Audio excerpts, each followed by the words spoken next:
relancé le compte Instagram qui était mort depuis 2 ans. Donc là, par exemple, j'ai mis une photo de Fausto qui montre un peu les papiers à Laurent et qui parle de tout ça.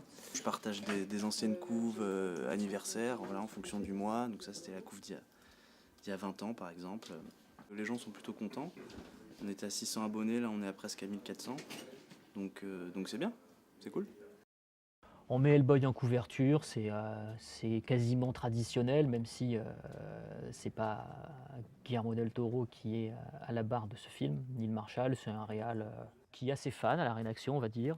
Je pense que c'était plutôt le bon profil pour ce nouveau film Hellboy. On revient aussi sur Us. On l'avait évoqué le mois dernier à travers un portrait de Jordan Peele et un dossier. Là, on y vient directement parce qu'enfin, on a vu le film et donc on en discute de manière collective. Il y a des avis assez contrastés à la rédaction autour du film, donc c'est typiquement le genre de long métrage qui est très intéressant à disséquer en groupe.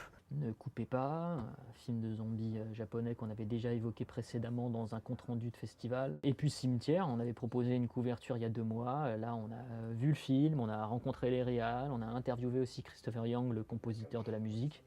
Donc on a un dossier assez complet avec un pour-contre sur Cimetière, puisque là aussi, comme Us, le film divise.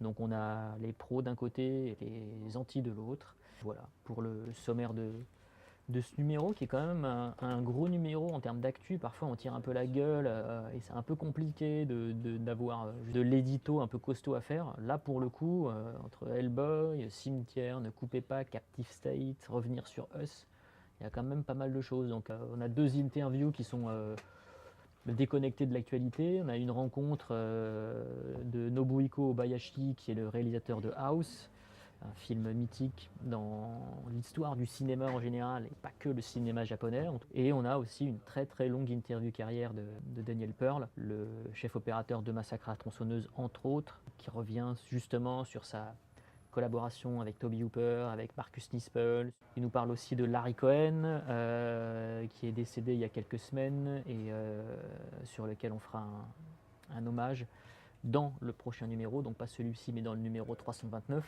Donc voilà, c'est un numéro qui est assez équilibré et qui en termes de sommaire n'a pas été difficile à faire. Ça a été plus compliqué en revanche dans l'exécution parce que les films ont été montrés tard, parce que certaines interviews qui sont faites dans la foulée des projections tardives sont faites tard aussi.